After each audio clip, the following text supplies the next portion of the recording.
Bueno, ahorita vamos a continuar lo que es el segundo foco de auscultación, que es el tricúspide, que se encuentra en el cuarto espacio intercostal, en el borde lateral izquierdo del esternón, ¿sí? Que se encuentra ubicado aquí. Respira.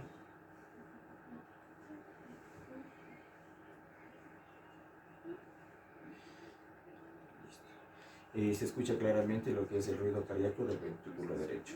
¿Sí? Gracias.